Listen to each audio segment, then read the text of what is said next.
హ్మ్. Hi masters, నమస్తే అండి. మనం అతీశ ప్రజ్ఞావేదం అనే బుక్ చదువుకుంటున్నాం కదా. సప్త సూత్రాల మనోవిశ్లేషణ. ఇందులో ఏడవ సూత్రంలో లాస్ట్ పాయింట్కి వచ్చేసాం, చివరికి వచ్చేసామండి మనం ఈ బుక్. నిన్న చెప్పిన తర్వాత నాలుగో సూత్రం చెప్తున్నారు ఈరోజు. దుష్ట భావనలతో చేష్టలు చేయకండి. అంటే అనవసరంగా ఎవరిని ఇప్పుడు మనం చూడండి, మనకేమైనా కొంచెం మనకేదో ఎక్స్పీరియన్స్ వచ్చిందండి, ధ్యానంలో ఎక్స్పీరియన్స్ వచ్చింది, లేకపోతే మనం ఏదో మంచి పని చేసామనుకోండి, వెంటనే పక్కన వాళ్ళతోనూ, లేకపోతే మనం చాలా బాగున్నాం, నిజంగానే మనం చాలా హృదయపూర్వకంగా స్వచ్ఛంగా ఉన్నామండి, ఎవరైనా మనకి కనిపించారనుకోండి, బయట ప్రాపంచిక జనాలు చాలా మంది ఉంటారు కదండి, వాళ్ళంటే లోపల ఒక రకంగా బయట ఒక రకంగా ఉంటూ ఉంటారు. వాళ్ళని చూసి మనం నేను మీకన్నా పవిత్రుణ్ణి అలాంటి ధోరణితో నటిస్తూ, మహనీయుడిలాగా నటిస్తూ, ప్రత్యేక వ్యక్తిలాగా నటిస్తూ ఉండొద్దు అని చెప్తున్నారండి. అంటే దుష్ట భావనలతో చేష్టలు చేయకండి అంటే, ఎందుకంటారా? ఎందుకిలా చేశారంటే, అప్పుడలా నేను పవిత్రుడిని అని భావం బయట కనిపించేలా చేస్తానంటే, ఉపద్రవాలు వాటికవే పుట్టుకొస్తాయి. కనుక దయ ఉంచి వాటిని పెంచే ప్రయత్నాలేమీ చెయ్యొద్దు అని చెప్తున్నారండి. మీరు మీరుగానే ఉండడం వల్ల ఎన్నో కష్టాలు పుట్టుకొస్తాయి. మీరేమీ చెయ్యకపోయినా. కనుక వీలైనంత వరకు ఎవ్వరిని రేపకండి. ఎక్కువ పవిత్రత ఉన్నవారిలాగా మభ్యపెట్టుకుని మీరు వర్తిస్తే, మీకు తెలియకుండానే అనేకులు మీతో పోటీకి సిద్ధపడతారు. వాగ్యుద్ధాలు ప్రారంభమవుతాయి. అనవసర వివాదాలు, శత్రుత్వాలు ఉత్పన్నమవుతాయి. అంటే మనకు నిన్న చెప్పారు కదండీ! మనకేవైనా శక్తులొచ్చినా కూడా ఎవరికీ చెప్పొద్దు. ఆ శక్తులను ప్రదర్శించొద్దు. ఎవరికీ చెప్పొద్దని చెప్పారు కదండీ! ఒకవేళ నిజంగా మనం చెప్పామనుకోండి, అది చూసి ఎవరు ఓర్వలేరు. చాలా మంది ఎక్కువ ఎలా ఉంటారు, నిజంగానే చెప్తున్నాడా, అబద్ధాలు చెప్తున్నాడా అనేవాళ్ళు కొంతమందుంటారు. ఆ ఓర్వలేక పోటీ తత్వం పెరిగిపోతూ ఉంటది. యుద్ధాలు పెరిగిపోతూ ఉంటాయి. అనవసరమైన వివాదాలు పెరిగిపోతాయి. శత్రుత్వాలు పెరిగిపోతా ఉంటాయి. మనలో ఒకటుందనేసరికి పక్కన చూడలేని వాళ్ళు ఎక్కువ ఉంటూ ఉంటారు. ఎందుకంటే ప్రాపంచికంగా ఎక్కువ మందున్నారు కాబట్టి. అందుకని ఈ మహత్తరమైన బలీయమైన కారణంతో అతీష ఈ హితవు బోధిస్తున్నాడు. అందుకే మన మంచి కోసమే అతీష ఇది మనకి బోధిస్తున్నారు. ఆధ్యాత్మిక శక్తి కాస్త పుంజుకున్న వ్యక్తి కనిపించినంత మాత్రాన అనేక ఇబ్బందులు సహజంగా పుట్టుకొచ్చి అతన్ని చుట్టుముట్టుతాయి అనే బలవత్తర కారణం. ఎ ఎందుకంటే ఇప్పుడు చూడండి, ఆధ్యాత్మికంగా ఉన్న వ్యక్తికి ఎక్కువ కష్టాలుంటాయి. ఎందుకుంటాయి? ఈ ఆధ్యాత్మికవేత్త ఏం చెప్తాడు? సత్యాన్ని చెప్తాడు. జ్ఞానాన్ని చెప్తాడు. ఆ జ్ఞానం ఎలా ఉంటది? మూఢనమ్మకాలకు విరుద్ధంగా ఉంటది. బయటేయో పిచ్చి పిచ్చి నమ్మకాలన్నీ నమ్ముతూ ఉంటారండి. అలాంటివి చేయొద్దు. ఇప్పుడు చూడండి, మనకి పత్రిసారి చెప్పేవారు. మరణాన్ని కూడా మనం మనం ఎప్పుడైతే పుట్టినప్పుడు ఎలా తీసుకుంటామో, ఆనందంగా ఎలా వేడుకలు చేసుకుంటామో, మరణాన్ని కూడా వేడుక చేసుకోవాలి అని చెప్పేవారు గదండీ! కానీ బయట వ్యక్తికి ఎలా అనిపిస్తది? ఈ పిచ్చోళ్ళు చచ్చిపోతే ఏడవద్దంటారేంటి? ఇలా అనుకుంటూ ఉంటారు. ప్రాపంచికత విరుద్ధంగా ఉంటుంది. అందుకని చెప్పేసి ఎప్పుడైతే మనం ఆ జ్ఞానాన్ని బోధిస్తూ మనం ఎప్పుడైతే ఉంటామో, అప్పుడు మనకి శత్రువులు ఎక్కువగా తయారైపోతారు. ఎందుకు తయారవుతారు అంటే, బయట వాళ్ళెవ్వరికీ ఆ నాలెడ్జ్ లేదు కాబట్టి. గుడ్డి వాళ్ళున్నారనుకోండి, గుడ్డి వాళ్ళకి కళ్ళున్న వాళ్ళంటే ద్వేషం. ఎందుకు? మాకు లేవు, వాడికుంది కన్ను. ఆ కన్ను కూడా వాళ్ళ కన్ను కూడా పీకేయాలని చూస్తూ ఉంటారంటండి. గుడ్డోళ్ళు చాలా మందున్నారండి. ఒక గ్రూప్‌లాగా ఉన్నారనుకోండి. ఆళ్ళ మధ్యలో ఒక కళ్ళున్నవాడెళ్తే వాళ్ళందరికి అసూయొస్తది. మా అందరికి కళ్ళు లేవు, వీడికున్నాయని వాడి కళ్ళు కూడా పీకేయాలని చూస్తూ ఉంటారంటండి. అలాగే మనకి ప్రాపంచికత ఉన్నవాళ్ళు చుట్టూ అంతా ఎక్కువ ప్రాపంచికతలో ఉన్నవాళ్ళున్నారు కాబట్టి, ఈ ఆధ్యాత్మికత, ఆ శక్తి ఉన్నవాళ్ళు ఏం చేస్తారు, వాళ్ళ నుంచి ఆళ్ళకి వ్యతిరేకంగా పనిచేయడం స్టార్ట్ చేస్తారు. అందుకని చెప్పేసి మన శక్తులేవైనా ఉన్నా సరే ఎవరికీ చెప్పొద్దు అంటున్నారు, ప్రదర్శించొద్దు అని చెప్తున్నారు. మేము పవిత్రంగా ఉన్నాము అని కూడా ఎవరికీ చెప్పొద్దు. అంటే అలా ఆ ధోరణితో ఉండొద్దు అని చెప్తున్నారండి. చీకట్లోనే చిరకాలం నుంచి జీవిస్తున్న మనుషులకు దీపాలను పట్టుకొచ్చిన వాళ్ళని చూస్తేనే చిర్రెత్తుకొస్తుంది. చాలా రోజులు చీకట్లోనే ఉండిపోయారండి కొంతమంది. ఎవరైనా సరేలే వీళ్ళని రక్షిద్దాం, కొంచెం దీపం పట్టుకెళ్దాం అని చెప్పేసి దీపం పట్టుకెళ్లారనుకోండి, వాళ్ళ కోపమొచ్చేస్తదంట. ఎందుకు కోపమొస్తదంటే, దీపాన్ని పట్టుకొచ్చిన మనిషి మమ్మల్ని అవమానిస్తున్నాడనుకుంటారు. వీళ్ళు హెల్ప్ చేద్దామని ఎళ్తారండి. సరేలే చీకట్లో ఉంటున్నారు కదా! సరే కొంచెం దీపం పెడదాం, వాళ్ళకి వెలిగిద్దామని ఎళ్తే వాళ్ళెలా ఫీలవుతారు? హెల్ప్ చేయడానికొచ్చాడని ఫీలవ్వరు. మమ్మల్ని అవమానిస్తున్నాడు, మీరు చీకట్లో ఉన్నారు, మా దగ్గర వెలుగుందని అవమానిస్తున్నారని ఫీలవుతారు. అలాగే మనం కూడానండి, జ్ఞానం నేర్పించేటప్పుడు వాళ్ళకెలా ఉంటదంటే, ఈడేదో మనకేం తెలీదని మన దగ్గరకొచ్చాడు అన్న టైప్‌లో ఫీలవుతూ ఉంటారు. అందుకని తమ హీనత్వాన్ని దీపం పట్టుకొచ్చిన వాడు ఎగతాళి చేస్తున్నట్లే అనిపిస్తుంది. వాళ్ళలా అనుకుంటారు కాబట్టి మీరు ఏమీ చూపించకండి. మీరు పవిత్రంగా ఉన్నారని, మీరింకా ఏదో ఉందని బయట వాళ్ళకి ప్రదర్శించొద్దు అని చెప్తున్నారండి. సహజంగా సంభవించే స్వభావ ప్రవృత్తులివి. కాబట్టి దాన్ని పెంచే పనులేవి మీరు చెయ్యకండి. అందుకని మనల్ని ఇవన్నీ చెప్పామనుకోండి వాళ్ళకి, చెప్పేసరికి ఇంకా పెరిగిపోతది అలాంటి ధోరణి. విపరీత ధోరణి పెరిగిపోయి ఇంకా ఇబ్బందులు ఎదురవుతాయి. అందుకని చెప్పేసి మీరు వాటిని పెంచే పనులేమీ చెయ్యొద్దు అని చెప్తున్నారండి. రహస్యాన్ని ఎంత జాగ్రత్తగా మీరు కాపాడుకుంటూనే ఉన్నా కొంతమందికి దాని గురించి తెలిసిపోతుంది.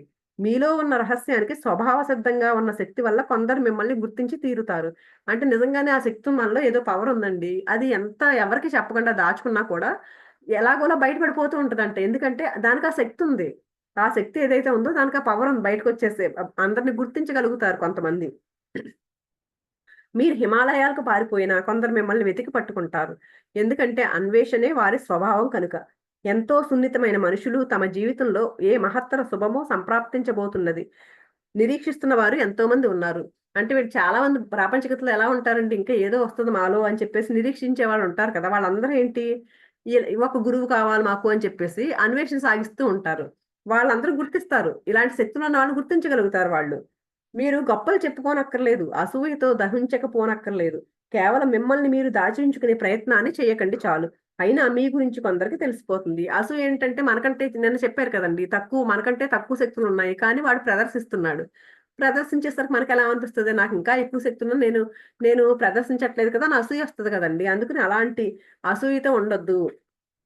వెలిగే దీపాన్ని ఒక పొద కింద మీరు దాచి ఉంచలేరు. అది కనిపించే తీరుతుంది. ఒక దీపం వెలుగుతూ ఉందనుకోండి, అదెక్కడో దాచిపెట్టినా కూడా దాని వెలుగు కనిపిస్తూనే ఉంటుంది మనకి.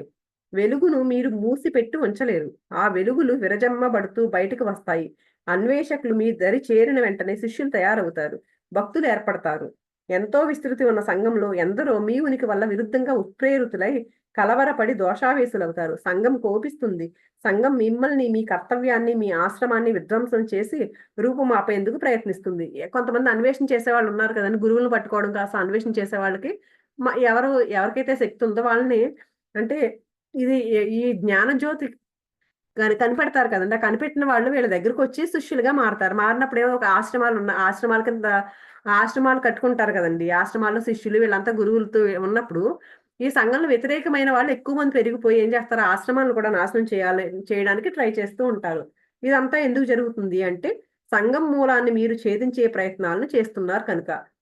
సంఘం అంతా ఎందుకు వ్యతిరేకిస్తుందంటే గనక సంఘంలో ఉండే నమ్మకాలన్నిటిని ఛేదిస్తున్నారు. చూడండి ఇంతకు ముందు కూడా చాలా ఆచారాలుండేయి కదా! మూఢనమ్మకాలేంటి భర్త చనిపోతే వెంటనే భార్యని కూడా అందులోనే దహనం చేసేసేవారు. అలాగే అంటరాని వాళ్ళని గుడిలోకి అందరిని రానిచ్చేవారు కాదు. ఇలాంటి ఎన్నో రకాలు ఉండేవండి ఆచారాలు. ఇవన్నిటిని రూపుమాపారు. అందరూ సమానమే అని చెప్పేసి. అవి చేయడానికి ఎంతో కష్టపడ్డారు కదండీ! అప్పుడు అవి చేయడానికి ట్రై చేసిన కొత్తల్లో వాళ్ళకి ఎంత వ్యతిరేకత అండి సంఘం నుంచి. అంటే సంఘం ఎప్పుడు ఆ మూఢనమ్మకాలనే నమ్ముతూ అవి మూఢనమ్మకాలు అని చెప్పేవాళ్ళని వ్యతిరేకిస్తూ ఉంటుంది. వాటిని ఛేదించే ప్రయత్నాలు ఎవరైతే చేస్తారో వాళ్ళకి వ్యతిరేకంగా సంఘం ప్రయత్నిస్తూ ఉంటుంది. సాంఘిక జీవనాన్ని అస్తవ్యస్తం చేసే, నిర్వీర్యం చేసే పనులు మీ వల్ల జరుగుతున్నాయి. కనుక స్వాతిశయం దిశలో తీవ్ర ఆకాంక్షా పదంలో చరించే సంఘానికి నిష్కామాన్ని, సర్వసంగ పరిత్యాగాన్ని మీరు నేర్పిస్తున్నారు. కుటిల రాజకీయ తంత్రాలతో వర్తించే సంఘానికి బౌద్ధ పదం బోధిస్తున్నారు. అంటే అన్నిటిని వదిలిపెట్టే దేని మీద మోహం వద్దు, దేని మీద బంధం వద్దు ఇలాంటివన్నీ నేర్పిస్తారు కదండీ! అసలైన గురువు ఇలాంటివే కదండీ నేర్పించేది. ఆ జ్ఞానాన్ని అసలైన జ్ఞానాన్ని నేర్పిస్తూ ఉంటాడు. కానీ వీళ్ళకిది నచ్చదు. ఎవరికి సంఘంలో మామూలు ప్రాపంచికతలో ఉన్న వాళ్ళకి ఇలాంటివన్నీ నచ్చవు. అందుకని దురాశాపూరితంగానే, హింసాత్మకంగానే, స్వార్థభరితంగానే సాగే సంఘానికి ప్రేమ బోధ చేస్తున్నారు. సంఘపు పునాదులను పెళ్లిగించి పారేసే ప్రయత్నాలే మీరు చేస్తున్నారు. సంఘ మూలాన్ని మీరు విధ్వంసం చేస్తున్నారు. అందుకని సంఘం మిమ్మల్ని క్షమించదు. మీపై ప్రతీకారం తీర్చుకుంటుంది. కాబట్టి మీరు జాగ్రత్తగా ఉండడం మంచిది. అందుకని ఆ సంఘం వ్యతిరేక పనులు చేస్తున్నారు. మీరు ప్రేమభావాన్ని పెంపొందిస్తున్నారు కాబట్టి, ఈ సంఘం మీపై ప్రతీకారం తీర్చుకోవడానికి చూస్తుంది కాబట్టి జాగ్రత్తగా ఉండండి. మేము పవిత్రంగా ఉన్నాం. ఇలాంటివన్నీ బయటికి బాహాటంగా మీరేం చెప్పుకోవద్దు. మీకెలాంటి పవరున్నా, ఎలాంటిదున్నా సరే చెప్పొద్దని చెప్తున్నారండి. తర్వాత పాయింట్ కృతజ్ఞతా భావాలను ఆశించకండి. కృతజ్ఞతను ఆశించడం సహజం. దైవత్వం ప్రాప్తి సమీపిస్తున్న మీకు ప్రజల నుంచి కృతజ్ఞతను ఆశించడం అత్యంత సహజం. ఓ గొప్ప కానుకను వారి కోసం మీరు పట్టుకొస్తున్నారు. అసామాన్యమైన, మహోత్కృష్టమైన కానుక అది. దైవపు కానుక. స్వీకరిస్తున్న వారు మీ పట్ల కృతజ్ఞులుగా ఉండాలని కోరుకోవడం అత్యంత సహజమే. దాన్ని ఆశించకండి. దానికి సరిగ్గా విరుద్ధమైన దాన్నే ఆశించండి. మనం సాధారణంగా అనుకుంటూ ఉంటాం కదండీ! ఎవరికైనా మనం ఏమైనా హెల్ప్ చేసామనుకోండి, మామూలు రకంగా మామూలు ప్రాపంచికంగా హెల్ప్ చేసినా, లేకపోతే ఆధ్యాత్మికంగా ఏమన్నా జ్ఞానాన్ని పంచామండి, వాళ్ళ కోసం చాలా టైం పెట్టామనుకోండి, ఏం మాట్లాడకుండా ఎళ్ళిపోయారనుకోండి, అబ్బా! కనీసం థాంక్స్ కూడా చెప్పలేదు చూడు ఇంత టైం పెట్టినా. ఇలా ఇలా అనుకుంటూ ఉంటాం కదండీ! కానీ దాన్నెప్పుడు ఆశించొద్దు. ఎందుకు ఒక గొప్ప కానుకను మీరు అందించారు వాళ్ళకి. మంచి ఆధ్యాత్మిక జ్ఞానాన్ని బోధించారు. అయినా సరే అది ఎంతో మహోత్కృష్టమైన కానుక. అయినా సరే వాళ్ళు మనకి కృతజ్ఞులుగా ఉండాలి. అంటే నేను ధ్యానంలోకి తీసుకొచ్చాను. నా వల్లే జ్ఞానం నేర్చుకుంది. తర్వాత మనల్ని పట్టించుకోవడం మానేశారనుకోండి. నా వల్ల నేర్చుకుంది ఈరోజు అసలు నా నా వంకే చూడట్లేదు, నన్ను పట్టించుకోవట్లేదు అనుకుంటూ ఉంటాం కదండీ! అందుకని అలాంటివేం కోరుకోవద్దు. అవన్నీ మీరు సహజమే అది. ఆ కృతజ్ఞత కోరుకోవడం అనేది సహజమే కానీ, దాన్ని ఆశించొద్దు. కానీ దానికి విరుద్ధమైన దాన్ని ఆశించండి అంటున్నారు. విరుద్ధమైనదేంటి? కృతజ్ఞత కోరుకోవద్దు. దానికి విరుద్ధమైనదేంటి మరి అంటే, ఎవ్వరూ మిమ్మల్ని క్షమించలేరు అని ఆశించండి. కానుక ఎంత గొప్పగా ఉంటుందో, కోపం కూడా అంత ఎక్కువగానే ఉండి తీరుతుంది. వాళ్ళు మిమ్మల్ని సిలువ వేసేస్తారు. మీకు విషమిచ్చి చంపేస్తారు. అటువంటి వాటిని మీరు ఆశించండి. అంటే ఈయనేం చెప్తున్నారంటే, ఇప్పుడు మనం ఎవరికో మంచి మార్గాన్ని చూపించామండి. జ్ఞాన మార్గాన్ని చూపించాం. అది ఎంత మంచి ఉత్కృష్టమైన కానుకది. దానికి కృతజ్ఞత చూపించాలని అనుకోకండి. దానికి విరుద్ధంగా ఏం చేస్తారు? వీళ్ళ ఎవ్వరూ మమ్మల్ని క్షమించలేరు అని ఆశించమని చెప్తున్నారు. అంటే మన కానుక మనం ఇచ్చిన కానుక ఎంత గొప్పగా ఉందో ప్రజలకి, ఆ ఎనక నుంచి తిరిగి వచ్చే వాళ్ళ నుంచి వచ్చే కోపం కూడా అంతే ఎక్కువగా ఉండి తీరుతుంది. వాళ్ళు మిమ్మల్ని సిలువేసేస్తారు. అంటే జీసస్‌ని సిలువేసేసారు కదండీ! ఆయన ఇలాంటి జ్ఞానం పంచుతున్నందుకే కదా! ఆయన్ని సిలువేసేసారు. తను చిత్రహింసల పాలవుతాడని జీసస్ కూడా ఊహించలేకపోయాడు. తన కోసం అంత హింస సృష్టింపబడుతుందని జీసస్ తలపోయలేకపోయాడు. శిలువ మీద నుంచి ఆయన దేవుణ్ణి ఎలుగెత్తి పిలిచేలా ఆక్రోశించాడు. "నువ్వు నన్ను వదిలిపెట్టేసావా? ఎందుకు? ఇది నాకెందుకు జరుగుతుంది? నేనేం తప్పు చేశాను?" తన అంతరంగపు లోతుల్లో తనకు శిలువ శిక్ష పడుతుందని జీసస్ ఏమాత్రమూ ఆశించి ఉండడు. అతీష ఎంతో స్పష్టంగా ఈ బోధ చేస్తున్నారు. కృతజ్ఞతా భావాలను ఆశించకండి. తద్విరుద్ధంగా ప్రజలు మిమ్మల్ని కోపగించుకుంటారనో, మీ మీద విరుచుకుపడతారనో, మీ మీద ప్రతీకారాన్ని తీర్చుకుంటారనో, మిమ్మల్ని వ్యతిరేకిస్తారనో ఆశించండి. అంటే మనం మంచి మంచి జ్ఞానాన్ని నేర్పిస్తున్నాం కదా! వీళ్ళందరిని మంచి మార్గంలోకి తీసుకొచ్చాం కదా! వీళ్ళకి ఆత్మపరంగా ఎదుగుదల చేస్తున్నాం కదా! అందుకని వీళ్ళు నాకు కృతజ్ఞతతో ఉంటారు అని ఆశించొద్దు. అంటే ఈ నేర్పించేవాళ్ళు కాదండి. మిగిలిన వాళ్ళుంటారు కదండీ! వాళ్ళంతా ఏం చేస్తారు? తిరగబడతారు. విరుచుకుపడతారు, తిరగబడతారు, కోప్పడతారు, ప్రతీకారం తీర్చుకుంటారు. ఇప్పుడు మనం ఒక కుటుంబంలో వాళ్ళకి ధ్యానం నేర్పామనుకోండి. ఆ కుటుంబ సభ్యులు మిగిలిన వాళ్ళు ఆ స్థితిలో లేరనుకోండి. మన కుటుంబంలో ఒక కుటుంబంలో ఒక లేడీ ఒక ఒక మహిళకి నేర్పాం మనం. ఆ పక్కన ఆళ్ళ హస్బెండ్ గాని, పిల్లలు కానీ ధ్యాన మార్గంలో లేరనుకోండి. వాళ్ళందరూ అంటారు, "నీకెవర్రే బాబు నేర్పింది? ధ్యానం నేర్పింది ఎవరు? మమ్మల్ని ఇంక అస్తమాను ధ్యానం, ధ్యానం అని టైమంతా దాని దగ్గర కూర్చుంటున్నాం" అంటూ విమర్శిస్తూ ఉంటారు కదండీ! ఆ భర్త, పిల్లలు అలాగా. వాళ్ళందరికి ఎవరి మీద కోపమొస్తది? ఈవిడకి ఎవరైతే ధ్యానం నేర్పించారో వాళ్ళ మీద కోపమొస్తూ ఉంటది. అలా అన్నమాట. మిమ్మల్ని వ్యతిరేకిస్తారు. అందుకని అది ఆశించండి మీరు. కృతజ్ఞత ఆశించొద్దు. ఆ వ్యతిరేకత రెచ్చగొడతారు, విరుచుకుపడతారు. ఇదే ఆశించండి. ఉత్కృష్టాన్ని, అతి హీనమైన దాన్ని ఆకాంక్షించండి. ప్రజలు మిమ్మల్ని చంపకుండా వదిలేస్తే అందుకు మీరు కృతజ్ఞులుగా ఉండండి. అంటే అమ్మ నన్ను చంపలేదు కదా! సరే తిడితే తిట్టాడు. నన్ను నేర్పించినందుకు తిట్టాడు. తిడితే తిట్టారు. నన్నేం చంపట్లేదుగా అని దానికి కూడా థాంక్స్ చెప్పుకోవాలంటండి అప్పుడు. ఒక బౌద్ధ సన్యాసి బోధి ధర్మ ప్రచారానికి సమాయత్తమవుతున్నాడు. బుద్ధుడు "నువ్వెక్కడికి వెళ్తున్నావు? ఏ దిశలో వెళ్తున్నావు? ఏ ప్రాంతానికి వెళ్తున్నావు?" అని అడిగాడు. బుద్ధుడు శిష్యుడంటండి ఒకాయన. "నేను బౌద్ధ మత ప్రచారం చేస్తాను నేను." అంటే మతం కాదు. ఆ ధర్మ ప్రచారం. ఆ ధర్మ ప్రచారం చేస్తాను నేను. నేను పలానా ఒక ప్రాంతానికి వెళ్తాను అంటే బుద్ధుడు అడిగారంట ఆయన్ని. ఎటెళ్తున్నావంటే బీహార్‌లోని ఒక మారుమూల ప్రాంతం. సుఖ అనే పేరున్న ఊరికంటండి. ఇప్పటి వరకు సన్యాసులెవరు ఆ ఊరికి వెళ్ళలేదంట. అంటే ఈ ధర్మ మార్గాన్ని నేర్పించడానికి ఆ సుఖ అనే ఊర్లోకి ఎవ్వరు వెళ్ళలేదంటండి సన్యాసులెవ్వరూను. అందుకని జెప్పేసి అక్కడికి వెళ్తాను అని చెప్పాడంట ఆ సన్యాసి. వెంటనే బుద్ధుడు ఇలా అడిగారంట ఆయన్ని. వెళ్ళాలని నిశ్చయించుకునే ముందు 3 ప్రశ్నలకు జవాబు చెప్పు. మొదటిది అక్కడి మనుషులు కిరాతకులని, రోషపూరితులని, హత్యలు చేయడానికి కూడా వెనుదీయని వారని నీకు తెలుసా? అంటే అక్కడ చాలా దారుణంగా ఉంటారంటండి. ఆ మనుషులు హత్యలు చేసేయడానికి కూడా వెనకాడరంట. అందుకే ఎవరు వెళ్ళలేదంట అక్కడికి. ఆ సన్యాసి ఈ ధర్మ మార్గాన్ని బోధించడానికి సన్యాసులెవరు వెళ్ళకపోవడానికి కారణం అదేనంట. అక్కడికి వెళ్ళడం ఎంతో ప్రమాదకరం. అందువల్లే మన సన్యాసులు ఎవ్వరూ ఇప్పటి వరకు అక్కడికి వెళ్ళడానికి సాహసించలేకపోయారు. వాళ్ళు నిన్ను అవమానిస్తే ఖచ్చితంగా వాళ్ళు అవమానిస్తారు. వాళ్ళకి నువ్వెలా బదులిస్తావు? అప్పుడు నీ హృదయంలో ఏం జరుగుతుందో చెప్పు. అంటే వాళ్ళెవ్వరు మంచోళ్ళు కాదు. వాళ్ళ హత్యలు కూడా చేసేస్తారు. అందుకే ఎవరు వెళ్ళలేదు. మరి ఆళ్ళలో నిన్ను ఖచ్చితంగా అవమానిస్తారు. అవమానించినప్పుడు నువ్వేం చేస్తావు అని అడిగారంటండి. అడిగితే ఆ శిష్యుడు నీ హృదయంలో ఏం జరుగుతుంది ఆ టైంలో అంటే ఈయనేం చెప్పారంటండి. నా హృదయంలో ఏం జరుగుతుందో మీకు బాగా తెలుసు. నా హృదయం మీదే కాబట్టి. హ్మ్. మీరే నా హృదయం కాబట్టి అని ఈయన బుద్ధుడికి చెప్తున్నారండి ఈ సన్యాసి. నా హృదయం ఏంటో మీరు కనిపెట్టగలరు. ఈ గురువులు కనిపెట్టగలరు కదండీ! ఎదుటి వాళ్ళ దానిలో ఆలోచనలు ఇవన్నీ కూడా వీళ్ళకి తెలుస్తాయి.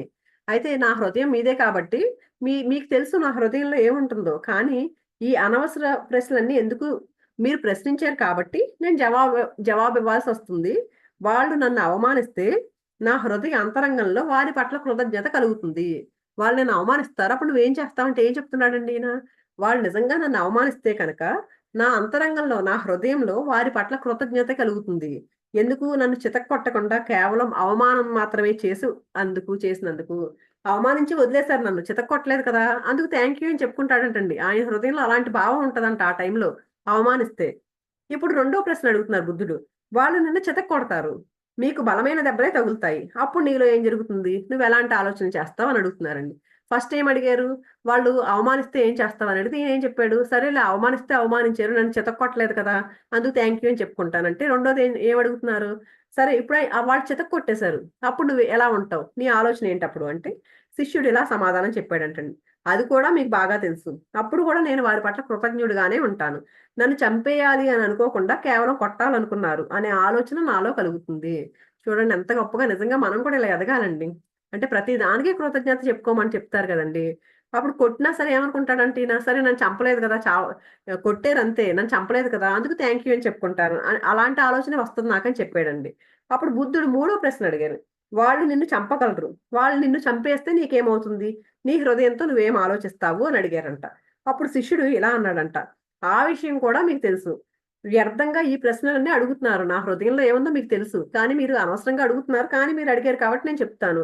అని చెప్పి వాళ్ళు చంపేస్తే, ఆ చస్తున్నప్పుడు కూడా వాళ్ళ పట్ల కృతజ్ఞుడిగానే ఉంటాను. ఎంతో అందమైన ఒక అవకాశాన్ని వాళ్ళు నాకు అందించినందుకు. వాళ్ళను ఎదుర్కొనే ఒక మహద్ అవకాశం నాకు లభించినందుకు, చంపేసేటప్పుడు, చచ్చిపోయేటప్పుడు కూడా వాళ్ళకి కృతజ్ఞుడిగానే ఉంటానని చెప్తున్నారండి ఈయన. మిమ్మల్ని చంపేసే వారి పట్ల మీరు కృతజ్ఞతగా ఉండగలరా? మిమ్మల్ని చంపేసే వాళ్ళను ఎదుర్కొనే మహదవకాశ మహత్ అవకాశాన్ని మీరు స్వీకరించగలరా? అంటే మనల్ని అడుగుతున్నారండి. మీరలా ఉండగలరా? మిమ్మల్ని ఎవరైనా చంపేస్తున్నారనుకోండి, వాళ్ళ పట్ల కృతజ్ఞుడిగా ఉండగలరా? ఆ అవకాశాన్ని వినియోగించుకోగలరా మీరు అని. నేను వారి పట్ల కృతజ్ఞుడిగానే ఉంటాను. వాళ్ళు నన్ను చంపుతూ ఉన్నారు కనుక, నా ప్రాణాలు తీసేస్తూ ఉన్నారు కనుక, నా జీవితంలో నేనేదో తప్పు చేసి ఉండొచ్చు. మరో అవకాశం నాకిక ఉండదు. అంటే మనం ఏదో చిన్న చిన్న తప్పులు తెలియకుండా చేస్తూ ఉండుండొచ్చు కదండీ! నిజంగా చచ్చిపోతానికి తప్పు చేసే అవకాశమే ఉండదు కదండీ! ఇక ఏ తప్పు చేయలేను చనిపోయిన తర్వాత. కాబట్టి అది కూడా అలాంటి అవకాశాన్ని నాకిస్తున్నారు వీళ్ళు అని కృతజ్ఞతగా ఉంటారంటండి. నా జీవితంలో ఎరుక నుండి నేను తప్పి ఉండవచ్చు. ఇప్పుడు వీరు నా ప్రాణాలు తీసేస్తున్నారు. కాబట్టి నేను ఇక నా ఎరుక నుండి తప్పిపోలేను. కాబట్టి నేను వారి పట్ల కృతజ్ఞుడిగానే ఉంటాను. సంపూర్ణంగా మహాకృతజ్ఞుడిగానే వారి పట్ల నేనుంటాను. ఎందుకంటే చంపబడుతున్న ఓ మనిషి తన పూర్తి చైతన్యంలో మేలుకునే ఉన్నట్లయితే అదే అతడి ఆఖరి జన్మ అవుతుంది కాబట్టి. అంటే ఎరుకు నుంచి అప్పుడు వాళ్ళు చంపేస్తున్నప్పుడు ఎరుకు నుండి నేను పారిపోలేను కాబట్టి అప్పుడు కూడా కృతజ్ఞతతోనే ఉంటాను. ఎప్పుడైతే ఆ చైతన్యంతో, ఆ ఎరుకుతో ఎప్పుడైతే ఉండి, అలాంటి టైంలో ఎప్పుడైతే చనిపోతే, అక్కడ ఇంక జన్మనేది ఉండదంటండి. ఆ పూర్తి చైతన్యంతో మేలుకునే ఉన్నట్లయితే, అదే అతడి ఆఖరి జన్మ అవుతుంది కాబట్టి, ఎరుకుతో ఎప్పుడైతే ఉంటామోనంటండి, అప్పుడు అదే ఆఖరి జన్మ అవుతుంది మనకి. కాబట్టి మళ్ళీ భూమి మీద జన్మించడు. కాబట్టి నన్ను చంపుతున్న వాళ్ళను నా స్నేహితులుగానే నేను గ్రహిస్తాను. బంధం నుండి విముక్తుడిని చేస్తున్నారు. నా హృదయం నిండా కృతజ్ఞతతో ఎప్పటికీ వాళ్ళను గుర్తుంచుకుంటాను. అని చెప్తున్నారండి ఈయన. నిజంగా మనం చనిపోయేటప్పుడంటండి, మనం ఏ ఆలోచన చేస్తే అలాగే ఉంటదంటండి. అందుకే అందరూ రాముడు, కృష్ణుడు పేర్లు ఎందుకు పెట్టేవారంటారంటండి, మన పూర్వీకులు చనిపోయేటప్పుడైనా కనీసం పిల్లలు పిలుస్తారు గదండీ! రామ, కృష్ణ అని పిలుస్తారు గదా!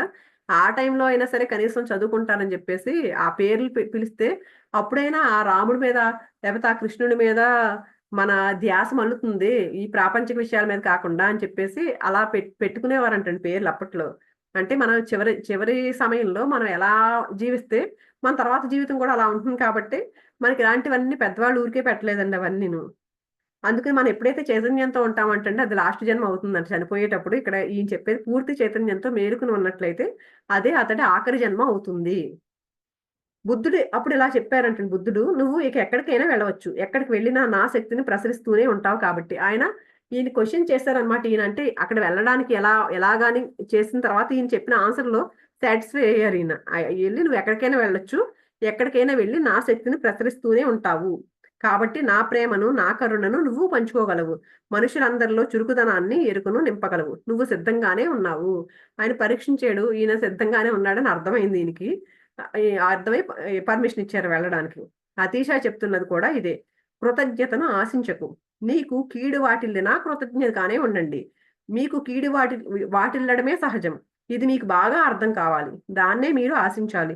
ఒక కీడు మీకు సంభవించకపోతే ఒక మహా అద్భుతం జరిగిందనే అర్థం.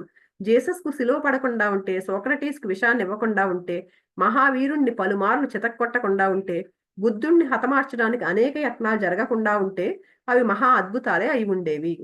అందుకని ఉపద్రవాలే వాటిల్లుతాయని మనం గ్రహించాలి. అందుకని ఇవన్నీ ఇలా జరగకపోతే అది అద్భుతం అనుకోవాలి. ఖచ్చితంగా జరుగుతుందిది. అంటే ఇలా మనం డిఫరెంట్‌గా ఉంటారు కదండీ! ఈ జ్ఞానం ఉన్నవాళ్ళు డిఫరెంట్‌గా ఉంటారు కదా! అందుకని జెప్పేసి ఖచ్చితంగా వాళ్ళకి ఇలాగా ఏదో ఒకటి చేయడానికి ట్రై చేస్తూ ఉంటారు అందరూ.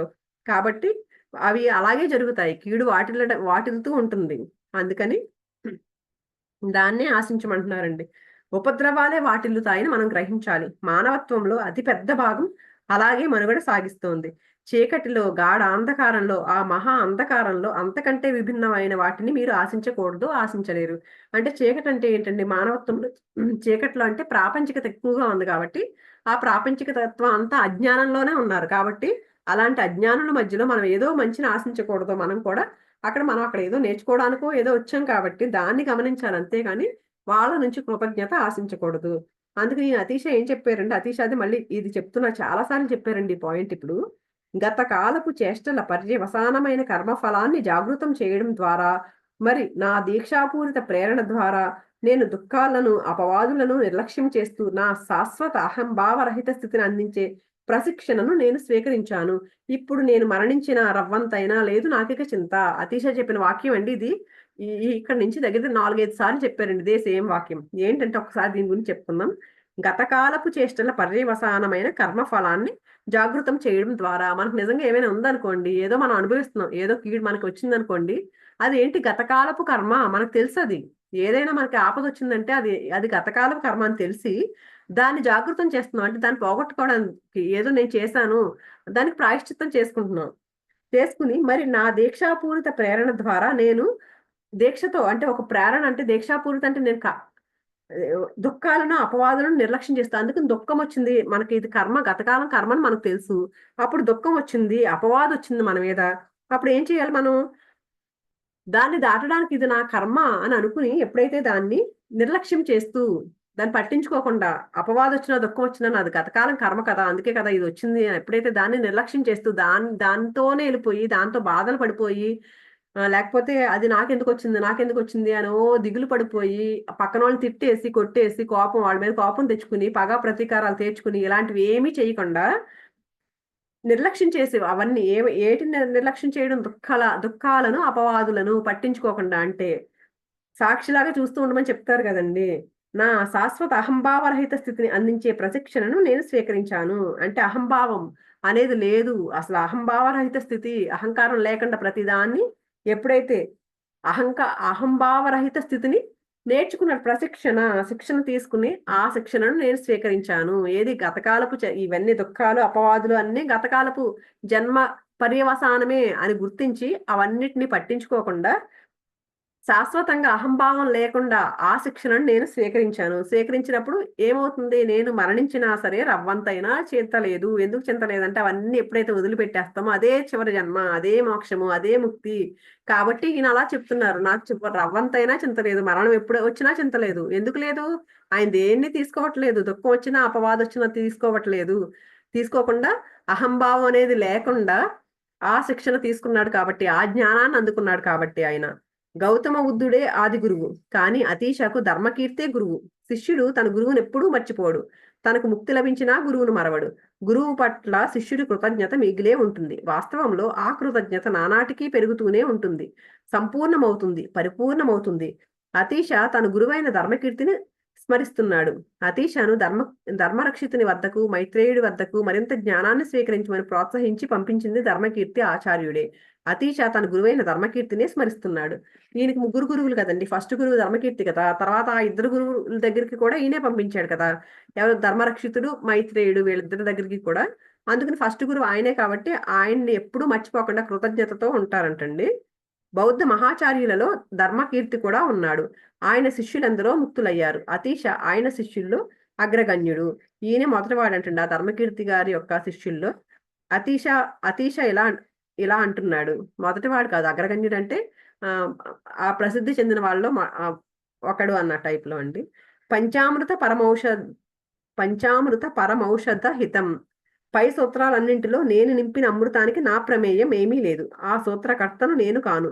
ఆ సూత్రాలన్నీ నా గురువు నుండే నాకు అందాయి. అంటే ఇవన్నీ మనకు సూత్రాలు, చాలా సూత్రాలు చెప్పారు కదండి మనకి. ఈ 7 మనోశిక్షణ అని, సప్త సూత్రాలు మనోశిక్షణ అని, ఇవన్నీ 7 సూత్రాలు చెప్పారు కదండి. ఇవన్నిటికీ నా ప్రమేయం ఏమీ లేదు, నా గురువు నుంచే నాకు అందాయి. మా గురువుకు ఆయన గురువు నుంచి, ఆయన గురువుకి ఆయన గురువు నుంచి ఇవి అందాయి. ఈ సూత్రాలన్నిటికీ ఆద్యుడు బుద్ధుడే. ఈ సూత్రాలు నావి కావు. నా సంతకం వాటి కింద కనిపించదు. నేను ఒక వాహనాన్ని మాత్రమే. అక్కడి నుంచి నేర్చుకున్నాను, కానీ నా ద్వారా మీకు అందించబడ్డాయి అంతే. నావి కాదు ఇది. నేను ఒక వాహకుణ్ణి మాత్రమే. నేను ఒక మాధ్యమాన్ని మాత్రమే. నాకు అందిన దాన్ని అందరికీ అందిస్తున్న వాడిని మాత్రమే. నేను ఒక సాధనాన్ని మాత్రమే. నిమిత్త మాత్రుణ్ణి నేను. అతీశ అహంకార శూన్యత్వాన్ని గమనించి గుర్తుంచుకోండి. చూడండి, మనం ఒక బుక్కే రాశారు ఈయన ఆ సూత్రాలతో. కానీ నేనేం చెప్తున్నాడు, నాదేం కాదు, ఇదంతా నేను నేర్చుకున్నాను. ఎక్కడో ఎక్కడో బుద్ధుడి దగ్గర నుంచి వచ్చింది నాకు ఇవన్నీ. నేను మీకు ఒక మాధ్యమాన్ని మాత్రమే, ఒక మీడియంగా ఉన్నాను అంతే మీకు అందించడానికి అని చెప్తుంటే, ఈ అహంకారం లేని స్థితి చూడండి, గమనించండి అని ఓషో గారు మనకు చెప్తున్నారు. ఈ పంచామృత పరమౌషధ హిత అంటే ఏమిటి? 5 మహారోగాలను బోధి పదంలోకి త్రిప్పించగలిగే సలహా. అది ఏమిటి 5 రోగాలు అంటే, ఇక్కడ పైన చెప్పారు కదండి, పంచామృత పరమౌషధ హితం అని. అంటే 5 రోగాలు. అంటే ఏంటంటే మహారోగాలను బోధి పదంలోకి, అంటే బుద్ధ పదంలోకి తీసుకెళ్లే సలహా అంటండి. మరి ఏమిటి ఆ 5 మహారోగాలు ఏంటి అంటే, 2 స్థితుల గురించి ధ్యానం చేయండి. మొదటిది మానవత. అంతా అధిక సమయం అందులోనే గడుపుతున్న నిద్రస్థితి. మనుషులందరూ నిద్రలో నడిచే జబ్బున్న వారిలాగే ఉంటున్నారు. యాంత్రికంగా జీవిస్తున్నారు. అందుచేతనే వారి స్వభావంగా ఉంటోంది. వాళ్ళెవరో వాళ్ళకే తెలియడం లేదు. వాళ్ళు ఏం చేస్తున్నారో వాళ్ళకు కూడా తెలియడం లేదు. వాళ్ళు ఎక్కడికి వెళ్తున్నారో వారికే తెలియడం లేదు. వారి జీవితం యాదృశ్చికంగా సంభవించిన నది మీద దొంగలా సాగుతోంది. అంటే ఏదో చేస్తున్నాం అంతే, లేచారు, తిన్నారా, పడుకున్నారా, వండుకున్నామా, లేకపోతే ఏదో ఆఫీస్కి వెళ్ళొచ్చామా, ఇలా జరిగిపోతుంది జీవితం యాదృచ్ఛికంగా, ఏమీ సాధించకుండానే. ఆ స్థితిలో కూడా బోధి చిత్తపు బుద్ధ చైతన్యం, క్రీస్తు చైతన్యం, కృష్ణ చైతన్యం, ఏ చైతన్యం అని మీరు అనుకుంటున్నా సరే, మీరంటున్నా సరే, ఏ చైతన్యపు పేరు మీరు ఎంచుకున్నా సరే, ఎంచుకునే హక్కు మీకుంది. ఉనికి ఉంది. పరిపూర్ణ నిద్రలో ఉంటున్న వారిలో కూడా, ఎరుక ఛాయలు ఏమాత్రం కనిపించిన వారిలో కూడా బోధి చిత్తం, బుద్ధ చైతన్యం ఉన్నాయి. కానీ ఎంతో చెత్తతో నింపబడి ఉన్నాయి. ఆ చెత్త అంతా పంచేంద్రియాలలోంచి లోపలికి వస్తున్నాయి. కళ్ళు, చెవులు, మిగతావే పంచేంద్రియాలు. మన పంచేంద్రియాల నుంచి ఇవన్నీ చెత్త అందరిలోనూ ఉంది. మనం పరమాత్మ స్వరూపం అందరిలోనూ ఉందని చెప్పుకుంటాం కదండి. ప్రతి ఒక్కరిలోనూ ఉన్నది శుద్ధ చైతన్యమే. ఆ చైతన్యం ప్రతి ఒక్కరిలోనూ ఉంది. కానీ ఏమైంది, ఈ కళ్ళుతోనూ, ముక్కుతోనూ, చెవులతోనూ, మన ఈ ఈ స్పర్శేంద్రియాలు ఏవైతే ఉన్నాయో, మన పంచేంద్రియాలు ఏవైతే ఉన్నాయో, ఇవన్నిటిలోంచి లోపలికి చెత్త వెళ్ళిపోయింది. మన కళ్ళతో ఏం చూస్తున్నాము? చెత్త విషయాలే చూస్తున్నాం. చెవులతో ఏమంటున్నాం? పనికిరాని విషయాలే వింటున్నాం. నోటితో ఏం చేస్తున్నాం? పనికిరాని మాటలు మాట్లాడుతున్నాం. ఇలాగా మనం అన్ని లోపలికి చెత్త ఎక్కువ తీసేసుకుని దాన్ని నింపేస్తామండి. ఆ చైతన్యాన్ని కనిపించకుండా నింపేస్తున్నారని చెప్తున్నారండి. బాహ్యం నుంచి అందుతున్న ఎన్నో విషయాలు, ప్రతి చిత్రాలతో మీ పంచేంద్రియాలు మిమ్మల్ని నింపుతున్నాయి. ఈ పంచేంద్రియాలు ఇవన్నీ బయట నుంచి తీసుకున్న విషయాలతో మనల్ని నింపేస్తున్నాయంటండి. మీరు చూస్తున్నవన్నీ వెంటనే మీ లోపలికి చేరుతాయి. మీరు చదువుతున్నవన్నీ మీ లోపలికి చేరుకుంటాయి. మీ చెవులకు వినిపించేవన్నీ మీ లోపలికి చేరుకుంటాయి. మీ బోధి చిత్తం ఒక వజ్రం లాగా ఉంది. మీ లోపలికి వస్తున్నవన్నీ దానిపై పొరలు పొరలుగా రూపుదాలుస్తూ ఉంటాయి. ఇది మొదటి స్థితి. ఆ లోపల ఎక్కడో దాక్కుని ఉంది చైతన్యం. కానీ దానిపైన ఇవన్నీ పొరలు పొరలుగా మనం పేర్చేస్తున్నాం, బయట నుంచి తీసుకున్న విషయాలన్నిటిని. పంచేంద్రియాల నుండి మీకు అందుతున్న వాటిని అన్నింటినీ మృత్యు బాహ్యం నుంచి మీకు అందిన వాటిని అన్నింటినీ ఛేదించేస్తుంది కనుక అవన్నీ మీలో ఒక భాగంగా ఎప్పటికీ తయారవ్వలేవు. ఎప్పుడైతే మృత్యు వచ్చిందో అవన్నీ తీసేస్తుంది. అందుకని మనలో ఒక భాగంగా ఇవి తయారవ్వలేవు. అవి ఎప్పుడు దూరంగానే ఉంటాయి. ఎప్పటికీ మీకు అవి అన్యంగానే ఉంటాయి తప్ప మీ స్వభావంగా ఎప్పటికీ మారలేవు.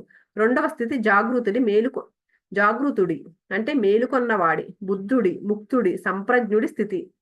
సంపూర్ణ జాగృతితో, పూర్తి ఎరుకతో ఉన్నవాడి స్థితి అది. ఫస్ట్ స్థితి ఏమో అది చెప్పారు, పంచేంద్రియాలతో మూసుకుపోయింది చైతన్యం అంతా, మూసేస్తున్నాం మనం వాటితో చేసిన పనులతో. కానీ రెండవ స్థితి ఏంటి? జాగృతి, మేలుకున్న వాడి స్థితి ఎలా ఉంటుందంటే, సంపూర్ణ జాగృతితో, పూర్తి ఎరుకతో ఉన్నవాడి స్థితి అది. ఓ పరివర్తన అతడిలోనే సంభవిస్తుంది. పంచేంద్రియాలు ఆ బుద్ధుడికి కూడా ఉంటాయి, కానీ ఆ పంచేంద్రియాలు ఇప్పుడు పూర్తిగా విభిన్న దశలో పనిచేస్తూ ఉంటాయి. ఆ పంచేంద్రియాలు ఆ బుద్ధుడి కరుణను బాహ్య ప్రపంచంలోకి ప్రసారం చేస్తూ ఉంటాయి. మొదటి స్థితిలో ఏంటండి, బయట ఉన్నవన్నీ లోపలికి తీసుకుంటూ ఉంటాం, పనికిరాని విషయాలన్నీ లోపలికి తీసుకుంటూ ఉంటాం. కానీ రెండవ బుద్ధుడి స్థితిలో ఎలా ఉంటుందంటే, లోపల కరుణ ఉంది పంచేది లోపల మనం ఆ కరుణ బయటికి ప్రసారం చేస్తూ ఉంటుందంట. అందరికీ ఆ కరుణ పంచుతూ ఉంటాడంట బుద్ధుడు. నిద్రిస్తున్న మనిషికి బాహ్యం నుంచి పంచేంద్రియాల ద్వారా సమాచార చిత్రాలు లోపలికి వస్తూ ఉంటాయి. మేల్కొని ఉన్న బుద్ధుడిలోంచి అవే పంచేంద్రియాలు అతడి ప్రేమను, అతడి శక్తిని, అతడి కరుణని బాహ్య ప్రపంచంలోకి ప్రసారం చేయడం ప్రారంభిస్తాయి. అంటే ఇప్పుడు మామూలు ప్రాపంచికంగా ఉన్న వ్యక్తికి ఎలా ఉంటదంటండి, బయట ఉన్న విషయాలన్నీ పడుకున్నా కూడా అవన్నీ పంచేంద్రియాల ద్వారా లోపలికి వెళ్తూనే ఉంటాయంటండి. కానీ బుద్ధుడికి ఎలా ఉంటుంది, పంచేంద్రియాల్లోంచి అతనిలో ఉన్న ప్రేమ, కరుణ, శక్తి అదంతా బాహ్య ప్రపంచంలోకి అంతా విస్తరించబడుతూ ఉంటదంట, పంచబడుతూ ఉంటుందంట.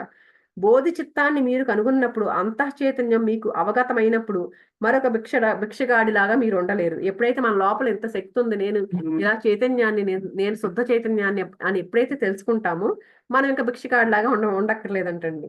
బాహ్యం నుంచి వస్తున్న దేన్ని మీరు స్వీకరించరు. మీరే ఒక చక్రవర్తి అయి మీ ఉనికిని బాహ్యంలోకి ప్రసారం చేయడం ప్రారంభిస్తారు. ఎప్పుడైతే మనలో చైతన్యం, నేను శుద్ధ చైతన్యాన్ని అని ఎప్పుడైతే తెలుసుకుంటామో అప్పుడు మనం ఏం చేస్తామంటండి, బయట నుంచి వచ్చే చెత్తను దేన్ని లోపలికి తీసుకోము.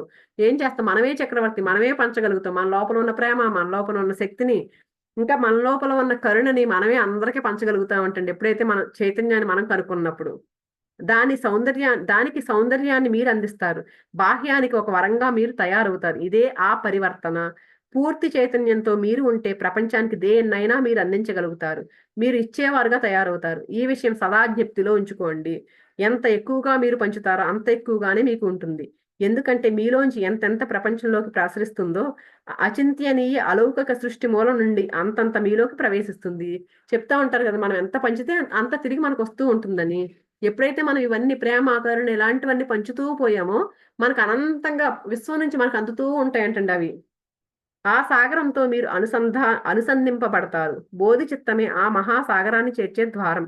ఆ సాగరమే దైవం. ఆ సాగరంలోంచి నిర్మల జలధార మీలోకి అనంతంగా అరుదించుతూనే ఉంటుంది. మీరు కేవలం పంపిణీ మాత్రమే చేస్తారు. ఎప్పుడైతే మనం ఇలా పంచడం మొదలు పెడతామో అనంతంగా వస్తూనే ఉంటుందండి. ఆ విశ్వం నుంచి, ఆ యూనివర్స్ అనుకున్న, పరమాత్మ అనుకున్న ఏదైనా సరే ఆ పైనుంచి మనకు ఆ శక్తి అందుతూ ఉంటుందంటండి.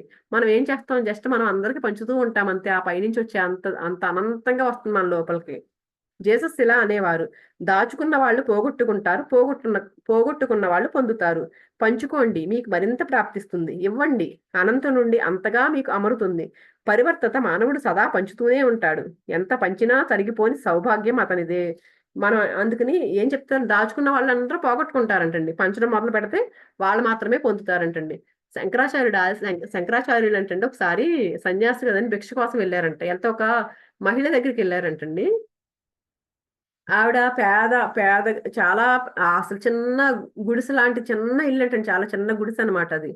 అసలు మామూలుగా చూడండి, బయట వాళ్ళైతే ప్రాపంచికతలో ఉన్న వాళ్ళైతే అలాంటి ఇంటికి భిక్షకే ఎళ్ళరు. ఈ వీడేమేస్తాడు భిక్షకని చెప్పేసి భిక్షకెళ్ళి ఇల్లు కూడా మంచిగా చూసుకుంటారు. కానీ ఈయన ఒక సన్యాసి కాబట్టి అది పెద్ద ఇల్లా, చిన్న ఇల్లా అని చూసుకోలేదంటండి. చక్కగా వెళ్ళాడంట భిక్షకెళ్తే. ఆవిడని భిక్ష అడిగాడంట. అడిగితే ఆవిడ ముసలావిడ ఉంది. ఆవిడ అందా, నా దగ్గర ఏమీ లేదు, నీకు భిక్ష ఇవ్వడానికి ఏమీ లేదంటే, ఏదో ఒకటి చూడు అంటేనంటండి ఇల్లంతా వెతికిందంట. ఆవిడకే తినడానికి తినలేదంట. ఈయనకేమిస్తది, చివరికి ఆయన అడుగుతున్నాడని సరే ఇల్లంతా వెతికితేనంటండి ఒక ఎండిపోయిన ఉసిరికాయ ఒకటి దొరికిందంట. అది ఇచ్చిందంట అతనికి. ఇవ్వగానే వెంటనే ఈయన లక్ష్మీదేవిని అడిగాడంట. ఈవిడికి ఏమీ లేదు కదా, ఈవిడికి కొంచెం ఇదిమ్మని, సంపద ఇమ్మని అడిగితే ఆవిడ లక్ష్మీదేవి అందంటే, ఈవిడ ఎలాంటి దానము చేయలేదు. ఆవిడ అసలు ఆ ఇది లేదు ఆవిడకి. ఏంటి, అర్హత లేదు. అది పొందడానికి అర్హత లేదు. ఎందుకంటే ఇంతకుముందు ఏ దానము చేయలేదు ఆవిడ. అందుకే అలా ఉందని చెప్పిందంట. చెప్తే సరే ఇప్పుడు నాకు దానం చేస్తుంది కదా అని ఇచ్చిందంటండి ఇది. ఉసిరికాయ దానం చేసింది కదా, మరి ఎండిపోయిన ఉసిరికాయ నాకు దానం చేసిందని చెప్పేసరికి వెంటనేనంటండి 45 నిమిషాల పాటు ఉసిరికాయలు, బంగారపు ఉసిరికాయలు అంటండి వర్షించినాయి అంటండి ఆవిడ దగ్గరికి. ఎందుకంటే ఆవిడ ఎలాంటి వాళ్ళకి దానం చేసింది చూడండి, ఒక సన్యాసికి దానం చేసిందంటండి. ఆ ఫలం అంతా ఈవిడికి వచ్చిందంట, ఆ ముసలావిడికి వచ్చిందంట. ఆ కొంచెం దానం చేసేసరికి. అలాగే మనం ఏదైతే దానం చేస్తామో అండి, అది మనకి తిరిగి అన్ని రెట్లుగా అయిపోయి తిరిగి వస్తదండి. మనం ఏదైనా సరే మంచి అయితే మంచి, అలా కాకుండా ఎవరో ఇది చేయాలని చేసామనుకోండి, అసలు మన ధ్యానులు అయితే మరి ఎక్కువగా జరుగుద్దండి. మనం మంచి కోరుకున్నాం అనుకోండి, తిరిగి 1000 రెట్లు పెరుగుద్ది. అలాగే కొంచెం అసూయ పడిన ఇలాంటివి పడ్డామనుకోండి, అలాంటివి కూడా మన జీవితంలో ఖచ్చితంగా వస్తాయి. అందుకే మనం మాట్లాడే మాట, చేసే చేష్ట, ఆలోచించే ఆలోచన చాలా జాగ్రత్తగా, చాలా ఎరుకుతో చేయాలండి. బయట ప్రాపంచికంగా ఉండే వాళ్ళకంటే మన పవర్ ఎక్కువగా ఖచ్చితంగా ఉంటదండి. అందుకని మనం ఎప్పుడు మంచి ఆలోచనలే చేస్తూ, మనం లోపల ఆలోచన ఎలా ఉందో బయట అదే చేష్ట చేయడం, అదే మాటలు మాట్లాడడం ఎప్పుడైతే చేస్తామో అండి, మన జీవితం అద్భుతంగా సాగుతూ ఉంటుందండి. అందుకని ఈయన ఏం చెప్తున్నారు? అనంత నుండి అంతగా మీకు అమరుతుంది. పంచుకోండి, మీకు మరింత ప్రాప్తిస్తుంది. పరివర్తత మానవుడు సదా పంచుతూనే ఉంటాడు. ఎంత పంచినా తరిగిపోని సౌభాగ్యం అతనిదే. నా గురువు ధర్మకీర్తి అతీష చెప్తున్నారు. ఆ శక్తిని పరివర్తించే దారి చూపించే రహస్యాన్ని నాకు అందించాడు. ఇక నా పంచేంద్రియాలు అనవసరమైన కుళ్ళిపోయే కంపు కొట్టే చెత్తనంతా నాలోకి స్వీకరించవు. ఇప్పుడు అవి అపార దివ్య శక్తిని నాలోంచి బాహ్యానికి ప్రసరింపచేసే సాధనలే అయ్యాయి. ధర్మకీర్తి బోధించారంటండి అతీషకి. ఏమని? ఆ శక్తి ఎక్కడ బాహ్యం నుంచి లోపలికి నువ్వు తీసుకోవద్దు, చెత్తంతా తీసుకోవద్దు. నీ లోపలే ఉంది ప్రేమ కరుణ, అనంతంగా ఉంది ప్రేమ కరుణ శక్తి. అదంతా అందరికీ పంచిపెట్టు నువ్వు అని ఆయనే చెప్పాడంటండి. అందుక అతీష్ ఇంకా ఇలా అంటున్నారు. నా గత జన్మల అన్వేషణల బలం వల్లే ధర్మకీర్తిని గురువుగా నేను పొందగలిగాను. ఎన్నో జన్మలలో ఆయన కోసం అన్వేషించాను. ఈ మాటనే నేను మీకు చెప్తున్నాను. మీరు కొత్తగా వచ్చిన వాళ్ళు కారు. ప్రాచీన అన్వేషకులు మీరు. కాకపోతే ఇరుగు పొరుగులోనే ఉన్న ఎందరో నన్ను ఇప్పటి వరకు చూసి కూడా ఉండలేరు. వారు నన్ను చూడలేరు, నా మాటలు వినలేరు. ఇక్కడ ఏం జరుగుతుందో ఎప్పటికీ తెలుసుకోలేరు కూడా. ఇక్కడికి బహు సమీపంలోనే వారు ఉన్నారు. కానీ ఇక్కడ జరుగుతున్న అత్యంత విలువైన దాన్ని ఎప్పటికీ వాళ్ళు పొందలేరు. అతీష చుట్టుపక్కల బోలెడు మంది ఉన్నారంటండి. కానీ ఎవ్వరు ఆయన బోధనలు తీసుకోవడానికి రాలేదు అంటున్నారు. కానీ ఈ మీరు ఎందుకు వచ్చారు మీరు అంటే ఆ శిష్యుల దగ్గర అంటున్నారండి. ఎందుకు వచ్చారంటే మీరు గత జన్మల నుంచి అన్వేషిస్తూ ఉన్నారు. అన్వేషిస్తూ వచ్చారు నా దగ్గరికి. మరి మీరందరూ ఎక్కడెక్కడి నుంచో ప్రపంచంలో ఏ మారుమూల ప్రాంతాల నుంచో బయలుదేరి ఇక్కడికి రాగలిగారు. ఎన్నో జన్మల నుండి మీరు నా కోసం అన్వేషిస్తూనే ఉండి ఉంటారు. ఆ అన్వేషణ ఫలితంగా బౌద్ధాశ్రమం ఎక్కడ ఉందో తెలుసుకునే సామర్థ్యం మీకు కలిగి ఆ ఆకర్షణ ప్రభావం వల్లే ఇక్కడికి మీరు చేరుకోగలిగారు. అయస్కాంతం ఎక్కడుందో మీకు తెలుసు అంటారు కదండి. ఎంత తపన ఉంటే శిష్యుడికి ఎప్పుడైతే తపన ఉంటుందో అప్పుడు గురువు ఖచ్చితంగా దొరుకుతాడు. కానీ చుట్టూ అందరూ ఆ గురువు ఎంతో అమూల్యమైన గురువు ఉంటాడండి. మన చుట్టుపక్కలే ఉంటాడు. కానీ మనం ఆ అర్హత దొరికే వరకు ఎవరికి ఎంత అర్హత ఉంటే అలాంటి గురువే దొరుకుతాడంటండి. ఇప్పుడు ఎల్‌కేజీ చదివే స్టూడెంట్‌కి ఎల్‌కేజీ స్టాండర్డ్ అది బోధించగలిగే టీచరే ఉంటారు. అదే 10థ్ క్లాస్ చదివేవాడికి కొంచెం పెద్ద టీచర్ ఉంటారు. అంటే కొంచెం స్టాండర్డ్ ఎక్కువున్న టీచర్ ఉంటది. అలాగే ఇంటర్‌కెళ్ళేసరికి వేరే టీచర్. అంటే ఎలా మారిపోతున్నారు? మనకి కావాల్సింది ఎవరు అందిస్తారో వాళ్ళే. మనకు తగ్గ టీచర్ మనకొస్తది. మనకు ఆ సిలబస్ నేర్పించగల గురువు మనం ఏదైతే తీసుకోగలమో అలాంటి గురువే వస్తాడు. అలాగే మనం కూడా ఈ ఆధ్యాత్మికతలో కూడా మనం ఎంతైతే స్వీకరించగలమో, మనకు స్వీకరించే ఏ స్టేజ్‌లో ఉన్నామో మనం, దానికి తగ్గ గురువు మనకు దొరుకుతాడండి ఖచ్చితంగా. గత శిక్షణ ఉద్దీపత కర్మశక్తితో అతీష అంటున్నది ఇదే. గత జన్మలలో ఎన్నో శిక్షణలు నేను స్వీకరించి ఆత్మ నిగ్రహాన్ని సాధించి ఉంటాను. అందువల్లే గురువును అందుకోగల కర్మశక్తి నాకు ప్రాప్తించి ఉంటుంది. ఆ మహాభాగ్యం వల్లే ధర్మకీర్తిని గురువుగా పొందగలిగాను. నేనెంతో అదృష్టవంతుడిని అంటున్నారంటండి. ఎన్నో శిక్షణలు స్వీకరించి ఉంటాను నేను గత జన్మలో. అందుకే ఇలాంటి గురువుని పట్టుకున్నాను అని. ఉత్ప్రేరిత అభిలాష సుకృతంతో సత్యాన్ని తెలుసుకోవాలన్న నా తీవ్ర కాంక్ష వల్లే రెండే ఆవశ్యకాలు. అన్వేషించే శక్తి, ఆ శక్తిని సరైన మార్గంలోకి తిప్పే అభిలాష. అంటే రెండంటండి. ఒకటేంటి?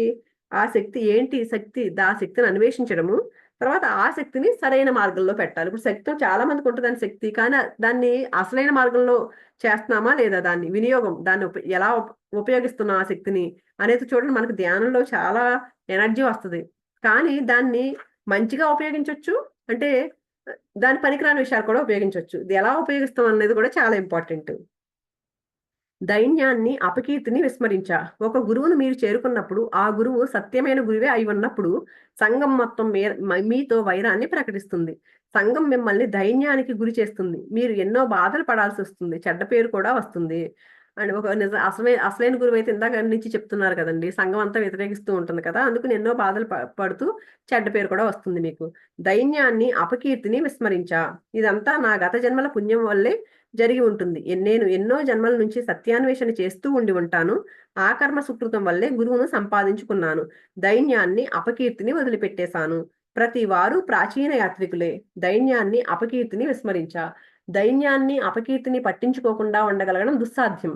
అంతే కదండీ! ఏదైనా బాధొచ్చిందనుకోండి అపకీర్తొచ్చిందనుకోండి పట్టించుకోకుండా ఉండాలంటే చాలా కష్టం కదండీ! మనం అపకీర్తొచ్చినప్పుడు చాలా ఫీల్ అయిపోతూ ఉంటాము.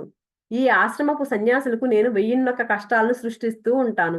యావత్ ప్రపంచం మీతో వైరంతోనే ఉంటుంది. మీరెక్కడికి వెళ్ళినా చెడ్డ పేరే మీకుంటుంది. నాతో ఉంటే చాలు అందరూ మిమ్మల్ని తీసి పారేయడానికి. అందరూ మిమ్మల్ని ఎగతాళి చేస్తూ ఉంటారు. మిమ్మల్ని వెర్రివాళ్ళుగానో, పిచ్చివాళ్ళుగానో జమకట్టి వేధిస్తారు. నిజమైన అన్వేషకులు మాత్రమే ఈ దైన్యాన్ని, అపకీర్తిని భరించగలుగుతారు. కేవలం కుతూహలం మాత్రమే ఉన్న వాళ్ళకది సాధ్యపడదు. అదృష్టవంతులు మాత్రమే, ధైర్యవంతులు మాత్రమే, నిజమైన సత్యాన్వేషులు మాత్రమే దైన్యాన్ని, అపకీర్తిని విస్మరించగలరు. అటువంటి వాళ్ళే సర్వస్యాన్ని సర్వస్వాన్ని త్యాగం చేయగలరు, దేన్నైనా ఫణంగా పెట్టగలరు. సజీవుడై ఉన్న గురువుతో మీరుంటే తక్కిన వాటి అన్ని విలువలు మాయమైపోతాయి. సర్వస్వాన్ని అప్పుడు సులభంగా త్యజించవచ్చు. వేటిని పట్టించుకోకుండా ఉండవచ్చు. నిజంగా సత్యాన్వేషణ ఇప్పుడు చూడండి, మనం ధ్యానం చేస్తున్నాం. ఎంతో మంది మనల్ని ఏంటో ధ్యానం అని తిరుగుతూ ఉంది అని అనుకున్నారనుకోండి. ధ్యానం అంటది ప్రచారం. కొంతమంది ప్రచారం చేసేవాళ్ళు చాలా మంది ఉన్నారు కదండి. వాళ్ళందరిని ఎందరో విమర్శిస్తూ ఉంటారు. ఏంటి ఆ ధ్యానం అక్కడ తిరుగుతుంది, ఇక్కడ తిరుగుతుంది అని చెప్తూ ఉంటారండి. కానీ నిజంగా సత్యాన్వేషి, నిజంగా ఎవరైతే ఉన్నారో వాళ్ళు దాన్ని వదిలిపెట్టరండి. దాంట్లోనే ఆనందాన్ని వెతుక్కుంటారు. ఈ అపకీర్తిని పట్టించుకోరు వాళ్ళు. ఎవరో ఏదో అన్నారు, నాకు అనవసరం, నేను ధ్యాన ప్రచారం చేయాలి, చేస్తాను అనేవాళ్ళు ఎంతో మంది ఉన్నారండి ఈ రోజు. వాళ్ళందరికీ మనం థ్యాంక్ యూ చెప్పుకోవాలి. అహంకార నాశ శిక్షణ స్వీకరించా. మనుష్యుల్ని నేను విడిచిపెట్టేశాను. వాళ్ళ మాటలను కూడా పట్టించుకోవడం మానేశాను. దానికి బదులు నా సర్వశక్తులను మరో విషయం కోసం ధారపోశాను. అహంకారాన్ని ఎలా వదులుకోవాలి, అహంకారాన్ని పట్టుకుని వేలాడుతూ ఉండే స్థితిని ఎలా వదిలించుకోవాలి అనేదే నా ప్రయత్నం. అదే ఎంతో మంది అంటూనే ఉంటారు కదండి, ఏ టైం అంతా ఏదో క్లాసులు అంటావు, అదంటావు, ఇదంటావు అని అన్నారనుకోండి. వాళ్ళ మాటలు పట్టించుకోక్కర్లేదు. ఏం చేశారంటే ఈయన అహంకారాన్ని ఎలా వదిలిపెట్టాలి, దాన్ని వేలాడుతూ ఉండే స్థితిని ఎలా దాటాలి, దీనికోసమే ప్రయత్నం చేశారంట. ఈ సూత్రాలన్నీ అహంకార నాశనాన్ని బోధించే విజ్ఞానమే తప్ప మరొకటి కావు. అహంకారం ఉండకుండా పోయినప్పుడు, సృష్టితో మీ అస్తిత్వం అభిన్నంగా ఉన్నప్పుడు, సృష్టి వేరు నేను వేరు అని అనుకోకుండా మీరు ఉండగలిగినప్పుడు వెంటనే మీరు ముక్తులవుతారు. ఇక్కడ అహంకారం మాయమైపోతుంది. అక్కడ దైవం ప్రత్యక్షం అవుతుంది వెంటనే, తక్షణమే. అంటే ఇదంతా ఈ ఈ సూత్రాలన్నీ చెప్పేశారు కదండి. ఈ సూత్రాలన్నీ ఏంటి, వేరే ఏమీ కాదు, మీలో అహంకారం పోగొట్టుకోవడం కోసమే. ఎప్పుడైతే మీరు నేను ఈ అస్తిత్వంలో నేను వేరు, ఉనికి వేరు కాదు, సృష్టి వేరు నేను వేరు కాదు, సృష్టిలో నేను సృష్టి ఒకటే అని ఎప్పుడైతే మనం అనుకుంటామో అహంకారం మాయమైపోతుంది. ఆ అహంకారం అంటే వన్నెస్, అన్నిటిలోనూ వన్నెస్ ఎప్పుడైతే చూడగలుగుతామో మనలో ఉన్న అహంకారం మాయమైపోతుంది. అప్పుడు ఎప్పుడైతే మాయమైపోయిందో వెంటనే దైవం ప్రత్యక్షం అవుతుందంటండి. వెంటనే, తక్షణమే. ఈ మాటలను ఇంకా మళ్ళీ చెప్తున్నారండి. ఏంటి, గతకాలపు చేష్టల పర్యవసానమైన కర్మఫలాన్ని జాగృతం చేయడం ద్వారా, మరి నా దీక్షాపూరిత ప్రేరణ ద్వారా నేను దుఃఖాలను, అపవాదులను నిర్లక్ష్యం చేస్తూ నా శాశ్వత అహంభావరహిత స్థితిని అందించే ప్రశిక్షణను స్వీకరించాను. ఇప్పుడు నేను మరణించిన రవ్వంతైనా లేదు నాకిక చింత.